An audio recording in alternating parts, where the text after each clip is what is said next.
The morning sun crept through the blinds of Agent Wilson's apartment as he prepared for another day undercover. He stared at his reflection in the bathroom mirror, adjusting the collar of his plain button-up shirt. For the last 6 months, he hadn't been Special Agent Thomas Wilson of the Federal Bureau of Investigation. Instead, he was just Tom, the owner of a small printing shop in Riverdale County. Wilson splashed cold water on his face and took a deep breath. At 37, he had spent nearly 13 years with the Bureau, but this assignment felt different from the others. The stakes were higher, the danger more personal. Just another day playing pretend. He muttered to himself as he gathered his keys and wallet. He checked his watch, a simple timepiece, nothing flashy that might draw attention. As one of the few black agents in his field office, Wilson had learned early in his career that sometimes blending in meant being extra careful not to stand out. His phone buzzed with a text from his handler, Agent Rivera. "Check in at 9. Stay safe." Wilson sent back a thumbs-up emoji and headed out the door. The apartment complex was quiet at this hour, most residents already gone for work. He nodded politely to an elderly neighbor walking her small dog, maintaining the friendly but unremarkable persona he had crafted over the past months. The printing shop was located in a modest strip mall, sandwiched between a laundromat and a sandwich place. Wilson had grown to appreciate the routine of opening up each morning, turning on the lights, checking orders, and greeting the part-time college student who helped with the afternoon rush. The Bureau had set up the business as a perfect cover for his real work, investigating corruption within the Riverdale County Police Department. What had started as a probe into possible evidence tampering had uncovered something far more disturbing. Systematic racial profiling, excessive use of force against minorities, and a possible network of officers protecting each other from consequences. The FBI had chosen Wilson for this assignment because of his stellar record and his ability to gather evidence while maintaining his cover. His supervisors had concerns about sending him into a department with reported racial tensions, but Wilson insisted he was the right person for the job. "Morning, boss," called Zach, the college student who worked part-time at the shop, as Wilson unlocked the front door. "Got those business cards done for the hardware store." "Nice work," Wilson replied, examining the cards. "Drop them off on your way to class, would you?" After Zach left, Wilson checked that he was alone before accessing a hidden folder on his laptop. He reviewed his notes from the previous day's conversation with Officer Chen, one of the few officers who seemed uncomfortable with the department's practices. Chen hadn't said anything explicitly, but his discomfort when certain officers' names came up told Wilson plenty. Wilson's phone rang, a local number he didn't recognize. "Tom's printing, how can I help you?" he answered, keeping his voice casual. "Hey, this is Officer Reyes from Riverdale PD, came a hesitant voice. "We met at that community meeting last month. I was wondering if I could swing by today. Need to talk about something private." Wilson's pulse quickened, but his voice remained steady. "Sure thing. I'm here until 6. After hanging up, Wilson immediately sent an encrypted message to Rivera. This could be the break they needed. Officer Reyes worked closely with Sergeant Powell, one of the main suspects in their investigation. By mid-afternoon, the bell above the shop door jingled as Officer Reyes entered, dressed in civilian clothes and looking nervous. Wilson greeted him warmly, leading him to the small office in the back of the shop.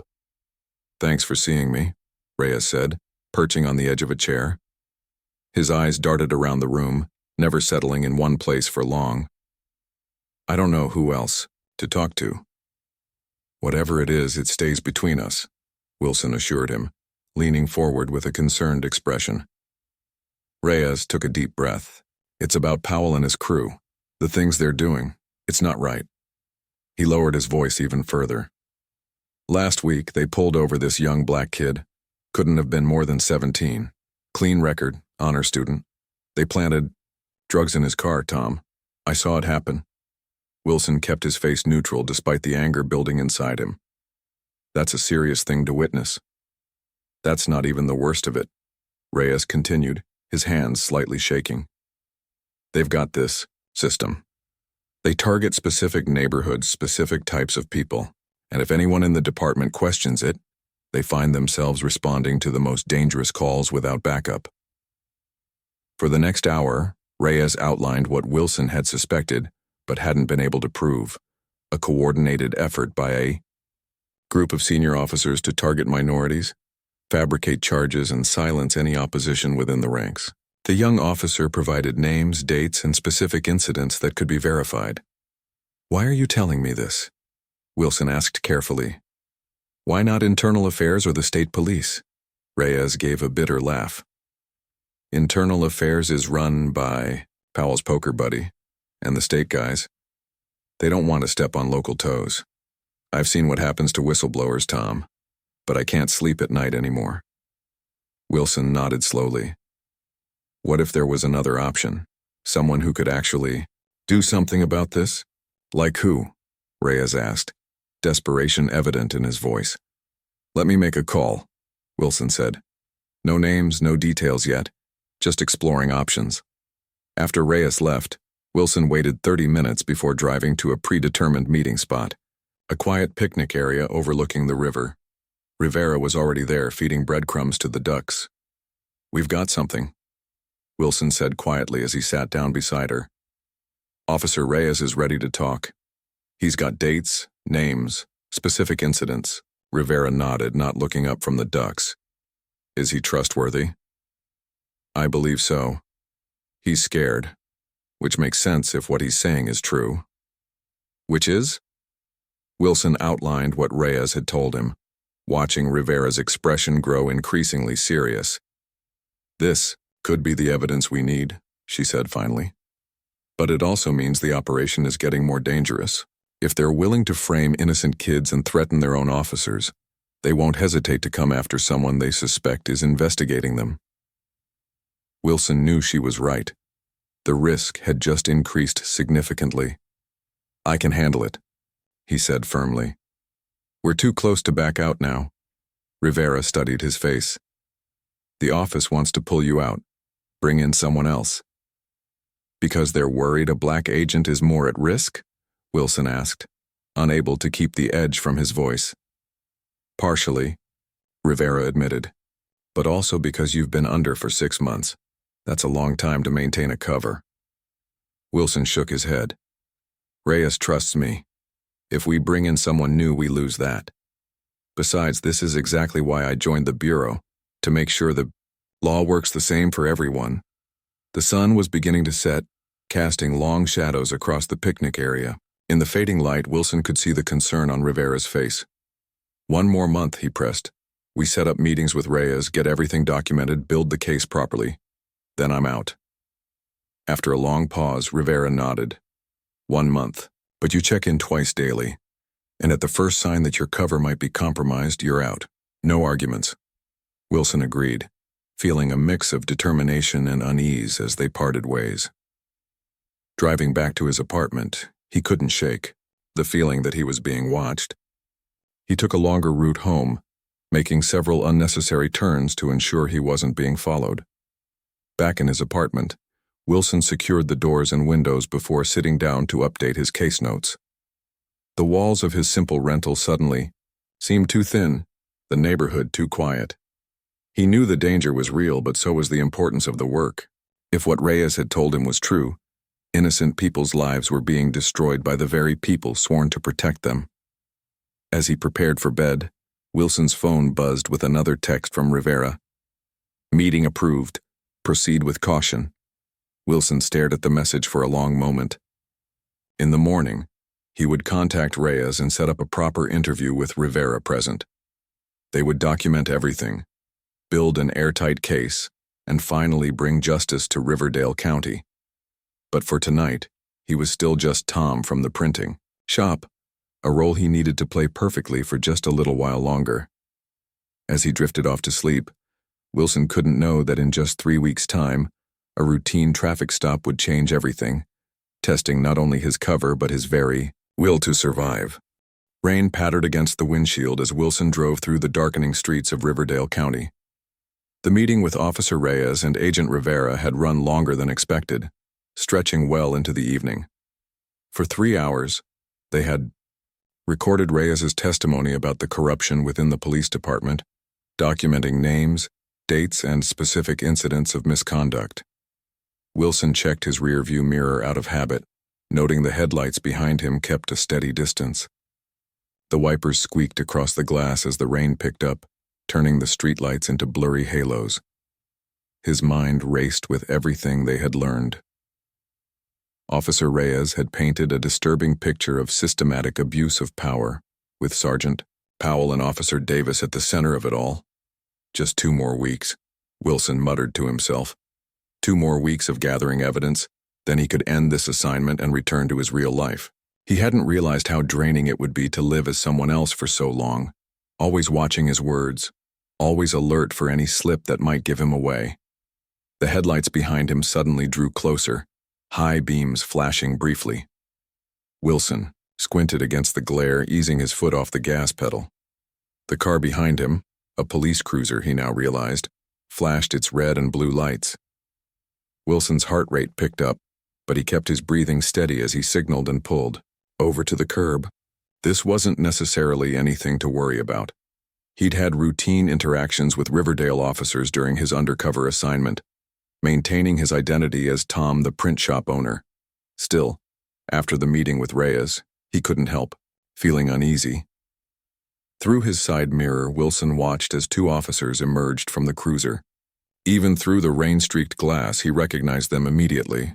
Officer Davis and Officer Thompson, both names that had come up repeatedly in Reyes's testimony. Both were part of Powell's inner circle. Wilson rolled down his window as Officer Davis approached, rain dripping from the brim of his hat. "License and registration," Davis demanded, without offering any reason for the stop. "Evening, officer," Wilson said pleasantly, reaching slowly for his wallet. "What seems to be the problem?" "You were swerving back there," Thompson said from behind Davis, his flashlight beam directed into Wilson's eyes. "Had anything to drink tonight?" Wilson knew he hadn't been swerving. "No, sir. Not a drop." "License and registration," Davis repeated, his tone hardening. "Now." Wilson handed over his undercover ID and vehicle documents, maintaining his cover as Tom Wilson. "Is everything okay, officers? I don't think I was swerving, but the rain is pretty bad." Davis studied the license while Thompson circled the car, shining his flashlight into the back seat and trunk area. "Step out of the vehicle, Mr. Wilson." The way Davis emphasized the name sent a chill down Wilson's spine. Something wasn't right. Still, he complied, unbuckling his seatbelt and opening the door slowly. The rain immediately soaked through his light jacket. "Place your hands on the hood," Thompson instructed, moving closer. Wilson did as he was told, his mind racing. This wasn't a routine traffic stop. Had his cover been blown? Or was this simply the kind of harassment Reyes had described? Targeting people based on their appearance. "I've seen you around town," Davis said, standing uncomfortably close. "At your little print shop. You've been making friends with some of our officers, haven't you?" "I try to be friendly with everyone in the community," Wilson replied evenly. "It's good for business." Thompson began a pat-down search, roughly checking Wilson's pockets. "What's this?" he asked, pulling out Wilson's phone. "Just my cell phone," Wilson answered. "Looks like a fancy model for a small business owner," Davis remarked, taking the phone and examining it. "Mind if we take a look?" "Actually, I do mind," Wilson said, trying to keep his voice calm. "Unless you have a warrant, I don't consent to searches of my property." Both officers stiffened. "You some kind of lawyer now?" Davis asked, his voice dropping dangerously. "People who haven't done anything wrong don't usually worry about warrants." "I haven't done anything wrong," Wilson maintained. "I'd just like to know why I was pulled over." "I told you," Thompson said, continuing the search. Despite Wilson's objection, "You were swerving, and now you're being uncooperative during a traffic stop. That's suspicious behavior." Wilson felt Thompson's hands reach his ankle, where his backup weapon was holstered. The small .38 revolver was his insurance policy, Bureau protocol for deep cover assignments. Thompson's hand froze as he felt the gun. "Gun!" Thompson shouted, immediately drawing his weapon and stepping back. Davis instantly had his gun out as well, aimed directly at Wilson's chest. "Don't move! Hands where I can see them!" "Officers, I can explain," Wilson said carefully, keeping his hands visible on the hood of the car. "I have a license for that weapon." "Shut up," Davis barked. "On your knees now." The rain was coming down harder, drumming on the roofs of the cars. Wilson slowly began to lower himself to his knees, his mind calculating his options. Bureau protocol was clear. Maintain cover unless life-threatening circumstances made it impossible. But this situation was escalating dangerously fast. "I'm going to reach for my ID," Wilson said clearly. "My real ID." "I said shut up," Davis shouted, stepping closer, his gun now just inches from Wilson's face. "You think we don't know who you are? You think we don't know what you've been doing?" In that moment, Wilson knew his cover was blown. Somehow they had discovered he was FBI. The hatred in Davis's eyes told him everything he needed to know. This wasn't going to end with an arrest. "I'm a federal agent," Wilson announced firmly, deciding to abandon his cover. "Federal Bureau of Investigation. My credentials are in my inside jacket pocket." Thompson let out a harsh laugh. "Sure you are, and I'm the director of the CIA." "Listen to me carefully," Wilson continued, looking directly at Davis. "I am reaching for my FBI credentials very slowly." He began to move his right hand from the hood of the car toward his jacket. "He's going for another weapon," Davis shouted. "No," Wilson protested. "I'm reaching for my—" 3 gunshots cracked through the rainy night. Wilson felt the impacts like hammer blows, one to his chest, one tearing through his shoulder, the third grazing his side. The force knocked him backward onto the wet pavement. Through a haze of shock and pain, Wilson heard Thompson's panicked voice. "What the hell, man? Why did you shoot?" "He was going for a gun," Davis insisted, his voice shaking. "You saw it." Wilson couldn't speak, couldn't move. Rain fell on his face as he struggled to breathe. His training told him he was in hypovolemic shock. He needed to apply pressure to the wounds, needed to call for help, but his body wouldn't respond to his commands. He heard Davis speaking into his radio. "Officer down. Suspect shot Officer Thompson. We need backup and an ambulance at Lakeview Road and 5th Street. The lie registered dimly in Wilson's fading consciousness. They were going to cover this up. They were going to claim he had shot one of them. Moments later, sirens wailed in the distance. Wilson fought to stay conscious, knowing these crucial minutes would determine not only whether he lived or died, but also whether the truth would ever come out. Through blurry vision, he saw Davis kneel beside him, speaking in a low voice meant only for him to hear. "Should have minded your own business, Fed. Nobody's going to believe your version of events." Wilson tried to speak but could only cough, tasting blood. He focused on memorizing Davis's face, the rain streaming down his features, contorted with malice. More police cars arrived, their lights casting red and blue flashes across the scene. Officers emerged, taking in the tableau with shock and confusion. Wilson heard fragments of the story Davis and Thompson were spinning, about a routine traffic stop, a hidden weapon, an FBI impersonator who opened fire. As paramedics finally reached him, Wilson managed to whisper to one of them, "Real FBI, call this number." He struggled to recite Rivera's contact information before the darkness at the edges of his vision closed in completely. The last thing Wilson heard was a paramedic shouting, "We're losing him. Start CPR now." Then there was only darkness and the distant wail of sirens as the ambulance raced through the rain-slicked streets, carrying a grievously wounded federal agent whose fight for justice had suddenly become a fight for survival. Miles away, Agent Rivera was reviewing the recording of Reyes's testimony when her phone rang. The voice on the other end spoke words that made her blood run cold. "Agent down, Riverdale County, officer involved shooting." As Wilson fought for his life in surgery, the machinery of justice and injustice was already grinding into motion, setting the stage for a battle that would extend far beyond the rainy street where a dedicated agent had been gunned down for coming too close to the truth. The harsh fluorescent lights of the hospital waiting room cast long shadows as Agent Rivera paced back and forth. It had been 6 hours since Wilson was rushed into emergency surgery. 6 hours of uncertainty and growing anger. Outside the window, the first hints of dawn were breaking over the horizon, but Rivera hadn't slept a minute. "Any update?" asked Director Phillips, the head of the regional FBI office, who had arrived shortly after midnight. Rivera shook her head. "Still in surgery. The doctor said the chest wound was severe. They're doing everything they can." Phillips rubbed his tired eyes. At 62, he had seen a lot in his career, but the shooting of one of his agents during an undercover operation hit particularly hard. "The local police department's story is already falling apart," he said in a low voice. "They claimed Wilson shot first, but there's no gunshot residue on his hands. And their claim that he shot Officer Thompson? Thompson doesn't have a scratch on him. They tried to murder him and cover it up," Rivera said through clenched teeth. "And if that paramedic hadn't checked Wilson's pocket and found his real FBI credentials, they might have succeeded." The door to the waiting room swung open and a surgeon still wearing his scrubs entered. His face was drawn with exhaustion.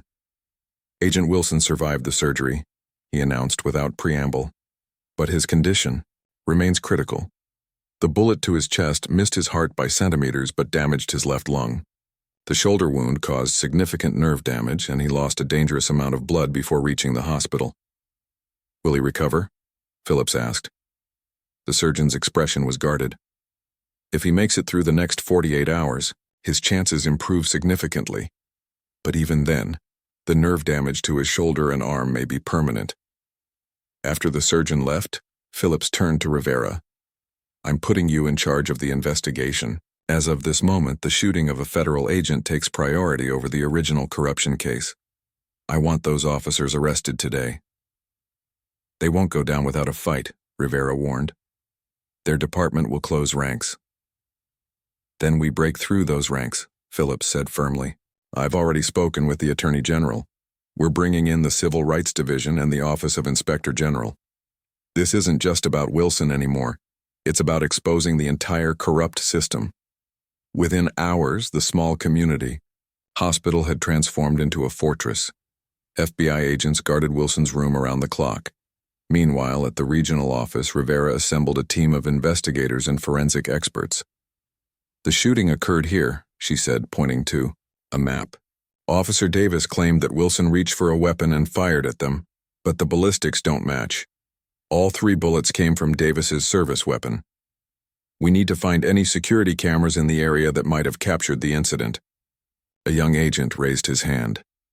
"What about body cameras? Don't Riverdale officers wear them?" "They do," Rivera confirmed. "But conveniently, both Davis and Thompson claim their cameras malfunctioned due to the rain. We've subpoenaed the footage. Anyway, along with their dash cam." Throughout that day, as Wilson fought for his life, 2 parallel investigations unfolded. The FBI focused on the shooting itself, while reporters descended on Riverdale County, drawn by the explosive story of police officers shooting an undercover federal agent. By evening, the first cracks in the Riverdale Police Department's story began to show. A gas station across from the shooting scene had a security camera that captured portions of the traffic stop. Though the footage was grainy and partially obscured by the rain, it clearly showed Wilson with his hands on the hood of his car when the shots were fired. "This contradicts their official statement," Rivera told Phillips as they reviewed the footage. "But it's not enough for an arrest yet. We need more." The breakthrough came from an unexpected source. Officer Reyes, who had provided testimony to Wilson about the department's corruption, walked into the FBI office the following morning visibly shaken. "I can't be part of this cover-up," he told Rivera. "They're all lying about what happened to Agent Wilson." In a recorded interview, Reyes revealed that the department leadership had held an emergency meeting after the shooting. Sergeant Powell told everyone to stick to the story that Wilson shot first. He said anyone who didn't back up Davis and Thompson would find themselves without a job or worse. "Did Powell know Wilson was FBI before the shooting?" Rivera asked. Reyes nodded slowly. "That's the thing. I think they all knew. The day before the shooting, I overheard Davis talking to Thompson about taking care of the Fed problem. I didn't understand what it meant at the time. Are you willing to testify to this in court?" Phillips asked. Reyes hesitated only briefly. Yes, I became a cop to help people, not to cover up attempted murder. With Reyes' testimony and the security footage, federal prosecutors had enough evidence to seek arrest warrants for officers Davis and Thompson. But when FBI agents arrived at the Riverdale Police Department to serve the warrants, they discovered both officers had called in sick and weren't at their homes. They're running, Rivera said when she heard the news. Put out an alert. I want them found now. Meanwhile, Wilson had regained consciousness briefly. Though too weak to speak more than a few words, he managed to confirm to Phillips that he had identified himself as FBI before Davis shot him. As news of the shooting and the subsequent investigation spread, more evidence began to surface. An anonymous tip led investigators to a series of text messages between Powell, Davis, and Thompson, discussing their suspicions about Wilson weeks before the shooting. In one message, Powell wrote, "If he's a Fed, we're all going down. Need to handle this before it's too late." The most damning evidence came 3 days after the shooting. A young patrol officer from the Riverdale department came forward with a copy of Davis's body camera footage, which showed clearly that Wilson had announced he was FBI and was reaching for his credentials when Davis opened fire. Why did they say the cameras malfunctioned if this footage exists? Rivera asked the young officer. Powell ordered all footage from that night to be deleted, the officer explained. But I made a copy first. I knew something wasn't right. With the body camera footage, federal prosecutors now had irrefutable evidence of what had really happened. That rainy night. Arrest warrants were issued not just for Davis and Thompson, but also for Sergeant Powell and 3 other officers implicated in the cover-up. After a brief manhunt, Davis and Thompson were arrested at a motel 2 counties over. Powell was taken into custody at his home, where agents also found files documenting years of departmental misconduct, including racially motivated traffic stops and evidence tampering. 1 week after the shooting, as the accused officers awaited their first court appearance, Wilson was finally upgraded from critical to stable condition. Though still heavily medicated and facing months of recovery and physical therapy, doctors were now confident he would survive. Rivera visited him in the hospital, sitting quietly beside his bed as he drifted in and out of sleep. When he finally opened his eyes and recognized her, she leaned forward. "We got them," she said simply. "All of them. And we found your recordings with Reyes. The original corruption case is stronger than ever." Wilson tried to smile, though the effort clearly exhausted him. "Worth it," he whispered hoarsely. "Was it?" Rivera couldn't help asking, looking at the tubes and monitors surrounding her colleague. "They nearly killed you?" Wilson's eyes, though clouded with pain medication, were clear in their conviction. "They've been hurting people for years," he managed to say. Had to stop. As Rivera left the hospital that evening, she found herself thinking about Wilson's words. The case had expanded far beyond what they had initially expected. What had begun as an investigation into evidence tampering had uncovered a police department rotten to its core. Officers who targeted people based on race, fabricated evidence, and were willing to attempt murder to protect their corrupt system. The Department of Justice announced it was launching a full pattern or practice investigation into the entire Riverdale Police Department. State authorities began reviewing every case the implicated officers had been involved with over the past 5 years. And in communities that had long suffered under biased policing, people were finally beginning to hope that change might be possible. For Wilson, lying in his hospital bed with a long recovery ahead, the fight was far from over. But as newspaper headlines across the country began to tell the story of what had happened in Riverdale County, he knew that at least now, the truth would have its day in court. The federal courthouse stood tall against the clear blue sky, its stone steps crowded with reporters, protesters, and curious onlookers. 6 months had passed since the night Wilson was shot, and today marked the beginning of the trial that had captured national attention. News vans lined the street, their satellite dishes pointed skyward, broadcasting live updates to viewers across the country. Inside, Wilson adjusted his tie with his right hand, his left arm still held in a supportive sling. The physical therapy had helped, but the nerve damage to his shoulder meant he might never regain full use of his left arm. His career as a field agent was over, a reality he was still coming to terms with. "Ready for this?" Rivera asked, standing beside him in the hallway outside the courtroom. Wilson nodded, his expression determined. "Been ready for months." The courtroom fell silent as they entered. Wilson felt the weight of every gaze as he made his way to his seat. Across the room sat the defendants, Officers Davis and Thompson, Sergeant Powell, and two other senior officers charged with obstruction of justice and conspiracy.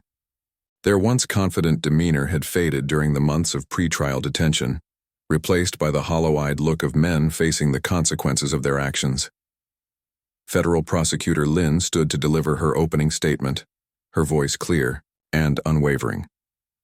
"This case is about abuse of power in its most dangerous form," she began. "It's about police officers who believed themselves above the law, who targeted citizens based on the color of their skin, and who attempted to murder a federal agent when he came too close to exposing their crimes." For the next hour, Lynn laid out the government's case, describing the pattern of misconduct within the Riverdale Police Department and the events leading to Wilson's shooting. She walked the jury through the evidence, the body camera footage, the text messages, the testimony of fellow officers who had chosen truth over loyalty to corruption.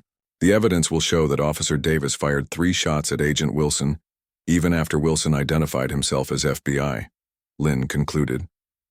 "And it will show that this was not a mistake or a misunderstanding, but the desperate act of corrupt officers willing to kill to protect their criminal behavior." The defense attorneys presented a starkly different narrative. They portrayed the defendants as dedicated public servants working in a high-stress environment, making split-second decisions in the rain and darkness. They suggested Wilson had not clearly identified himself and had made a movement that could reasonably be interpreted as reaching for a weapon. This tragic incident occurred in seconds, during a rainy night, with limited visibility, argued Henderson, the lead defense attorney. Officer Davis believed his life and his partner's life were in danger. This was not attempted murder. It was a misunderstanding with terrible consequences. As the trial progressed over the following days, witnesses took the stand one by one. Forensic experts testified about the trajectory of the bullets and the position of Wilson's body when he was shot. The paramedic who had found Wilson's FBI credentials recounted the victim's desperate attempt to identify himself even as he bled onto the wet pavement. On the 4th day, Officer Reyes took the stand. Despite visible nervousness, his testimony was damning. There was a culture of targeting minorities, he explained, describing how Powell and his circle of trusted officers would specifically patrol certain neighborhoods and pull over drivers, based on race. They called it fishing. They'd find any small reason to make a stop, then look for something bigger. "And were you aware of their suspicions regarding Agent Wilson?" Lynn asked. Reyes nodded. "About 2 weeks before the shooting, Powell told several of us to keep an eye on the print shop owner, Wilson's cover identity. He said he had reason to believe Wilson was working with the feds." "How did you know they planned to confront him?" "The day before the shooting, I overheard Davis tell Thompson it was time to handle the Fed problem.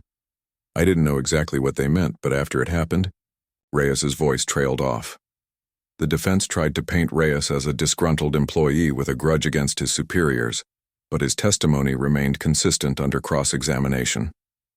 Then came the moment the courtroom had been waiting for. Wilson was called to testify. He moved slowly to the witness stand, the physical toll of his injuries still evident in his careful movements. After being sworn in, he faced the courtroom with quiet dignity.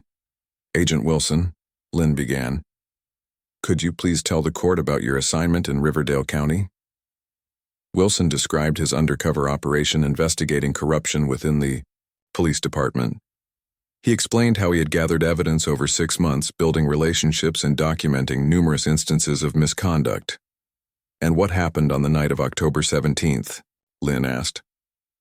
The courtroom fell completely silent as Wilson recounted the traffic stop, his voice steady but tinged with the weight of that night's memories. "I was pulled over by Officers Davis and Thompson.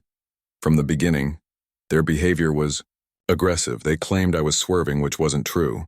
When Officer Thompson found my backup weapon during the pat-down, the situation escalated quickly. "What did you do then?" Lynn prompted. "I identified myself as an FBI agent," Wilson said firmly. "I said those exact words. I am a federal agent, Federal Bureau of Investigation." I told them my credentials were in my inside jacket pocket, and I began to reach for them very slowly. "What happened next?" Wilson's gaze shifted to Davis. "Officer Davis shot me 3 times. I fell to the ground. While I was lying there bleeding, I heard them fabricating a story about me shooting at them." During cross-examination, Henderson attempted to challenge Wilson's recollection. "Isn't it possible, given the stress and poor visibility, that the officers misunderstood your actions?" Henderson asked. "No," Wilson replied simply. "I clearly stated I was FBI. I moved slowly and told them exactly what I was doing." Officer Davis looked me in the eye as he fired his weapon. The most powerful evidence came on day 7 of the trial, when the prosecution played the recovered body camera footage for the jury. Despite defense objections, Judge Winters had ruled the footage admissible. The courtroom watched in stunned silence as the events unfolded on screen. The grainy footage showed Wilson with his hands on the hood of his car, then clearly captured his voice announcing he was FBI. His movements were slow and deliberate as he reached toward his jacket. Then came the gunshots, followed by Wilson, collapsing to the pavement. Most damning of all was what happened next. The camera captured Davis kneeling beside the wounded agent and saying, "Should have minded your own business, Fed. Nobody's going to believe your version of events."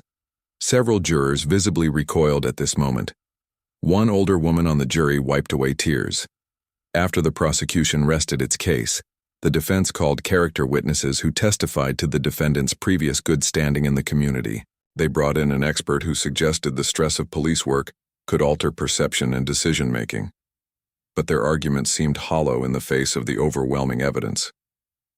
In his testimony, Davis claimed he hadn't heard Wilson identify himself as FBI and truly believed he was reaching for a weapon. But under Lynn's skilled cross-examination, his story began to unravel. "If you truly believed Agent Wilson was armed and dangerous," Lynn asked, "why did you approach within arm's reach of him after shooting him? Why did you kneel down and speak to him?" Davis had no convincing answer. After 2 weeks of testimony, the trial moved to closing arguments. The courtroom was packed, with spectators standing along the walls. "The evidence before you is clear," Lynn told the jury. "These officers knew Wilson was a federal agent. They deliberately targeted him because he was investigating their corrupt practices. And when their attempt to kill him failed, they conspired to cover it up with lies." Henderson made a final plea for reasonable doubt, arguing that even if his clients had made terrible mistakes, they had not acted with the criminal intent necessary for conviction. As the jury filed out to begin deliberations, Wilson sat quietly next to Rivera. "No matter what happens now," he said softly, "the truth is on record. People know what they did." The jury deliberated for just 4 hours before reaching their verdict. As everyone reassembled in the courtroom, Wilson felt a strange calm. The past 6 months had been the hardest of his life. The surgeries, the physical therapy, the nightmares that still woke him in a cold sweat. But sitting here now, he knew he had done what was right, regardless of the outcome. Judge Winters looked toward the jury. "Has the jury reached a verdict?" The foreperson stood, a middle-aged man with glasses who had listened intently throughout the trial. "We have, Your Honor." The clerk took the verdict form and handed it to the judge, who reviewed it before passing it back. The courtroom held its collective breath as the foreperson prepared to read the jury's decision. "In the matter of United States versus Davis, Thompson, Powell, Simmons, and Clark, on the count of attempted murder of a federal agent, we find the defendants Davis and Thompson guilty." A murmur ran through the courtroom. "On the counts of conspiracy, obstruction of justice, and civil rights violations, we find all defendants guilty." Wilson closed his eyes briefly, exhaling a breath he hadn't realized he was holding. It wasn't joy he felt. There was no joy to be found in any of this, but rather the solemn satisfaction of justice served.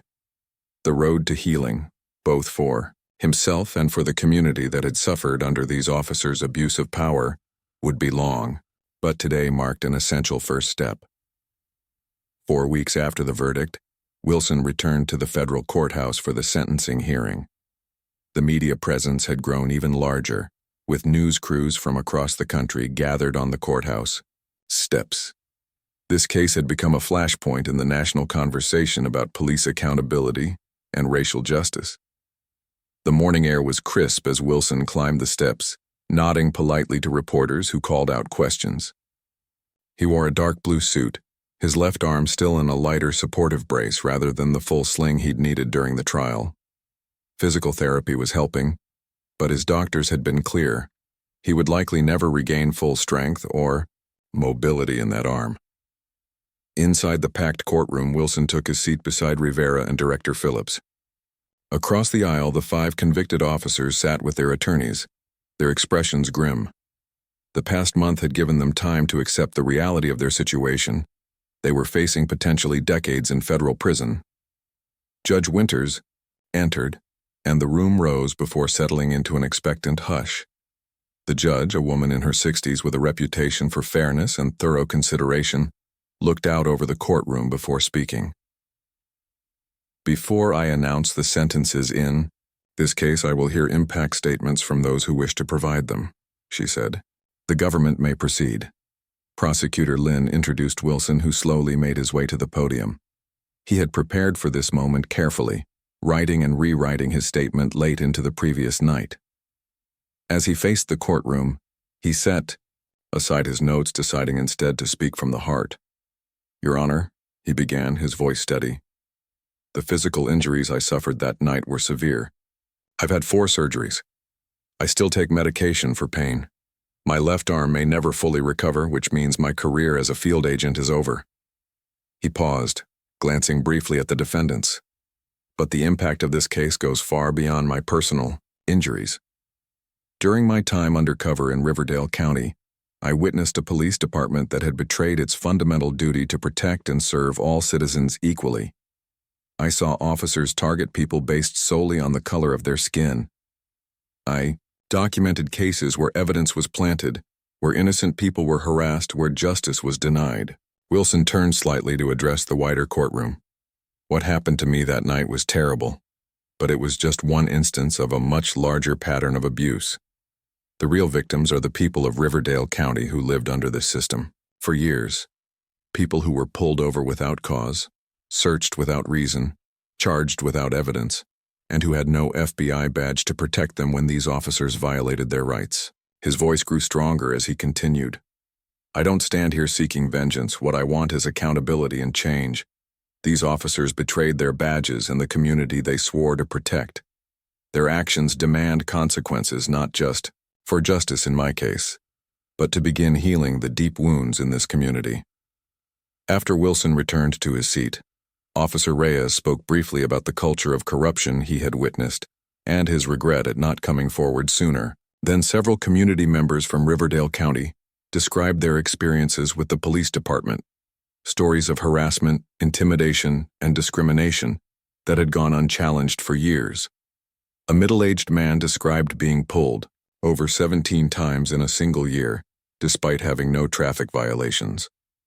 A young woman recounted how her brother was arrested on fabricated charges that were later dismissed, but not before he lost his job. An elderly gentleman explained how his grandson now feared police officers so deeply that he had panic attacks when patrol cars drove past their home. The defendants were given an opportunity to speak as well. Officer Thompson expressed remorse, claiming he had been influenced by the department's culture and by his senior partners. Sergeant Powell maintained that while mistakes had been made, there had been no deliberate pattern of misconduct. Officer Davis, who had fired the shots that nearly killed Wilson, declined to speak. After a brief recess, Judge Winters returned to deliver the sentences. The courtroom fell completely silent. The crimes committed in this case represent a profound betrayal of public trust, she began. When citizens grant police officers the authority to enforce our laws, they do so with the expectation that this power will be used justly and equally. The evidence presented at trial showed a disturbing pattern of discrimination, misconduct, and ultimately violence aimed at concealing these wrongs. She turned her attention to each defendant individually, beginning with the 3 officers convicted of conspiracy and obstruction, but not directly involved in the shooting. For Sergeant Powell, Officer Simmons, and Officer Clark, I sentence each of you to 8 years in federal prison for conspiracy against rights, obstruction of justice, and deprivation of rights under color of law. The judge then addressed Thompson. Officer Thompson, while you did not fire the shots that injured Agent Wilson, you were an active participant in the traffic stop and subsequent cover-up. I sentence you to 12 years in federal prison. Finally, she turned to Davis, who sat impassively at the defense table. Officer Davis, your actions came perilously close to taking a man's life, not in the heat of a dangerous situation or in defense of yourself or others, but in a calculated attempt to silence an investigation into your misconduct. The body, camera footage clearly shows Agent Wilson identifying himself as FBI before you fired 3 times at close range. Judge Winters paused, looking directly at Davis.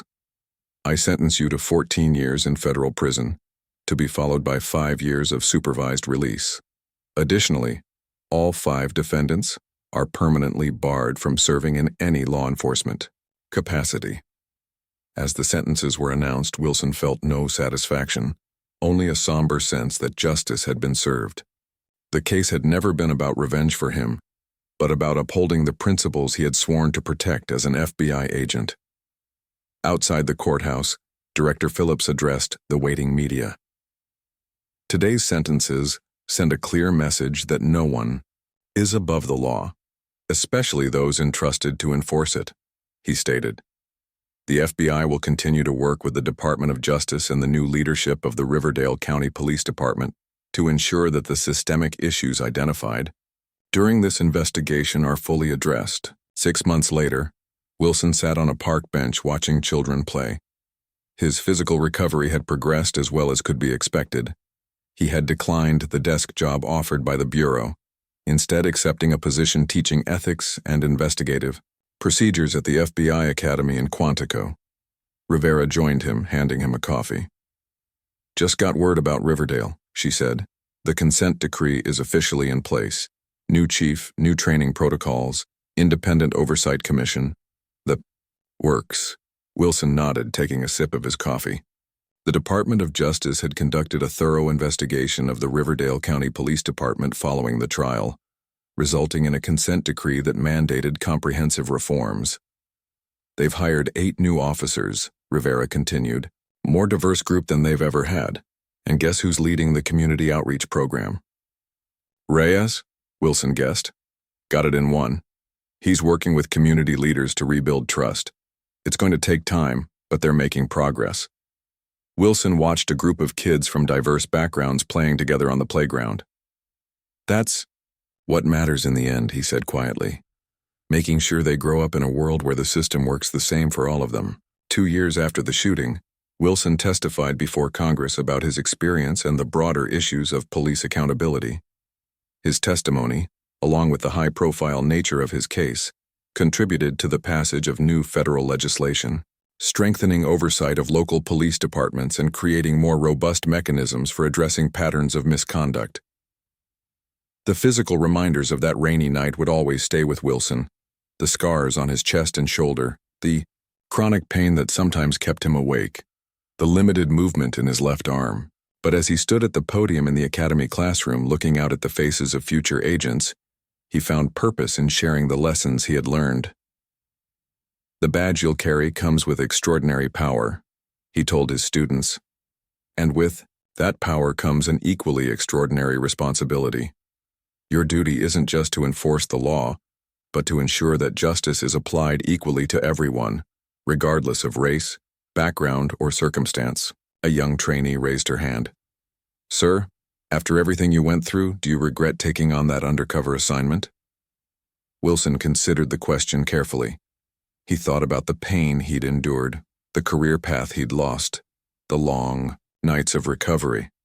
Then he thought about the reforms in Riverdale County, the officers now serving prison sentences for their crimes, and the community slowly healing from years of injustice.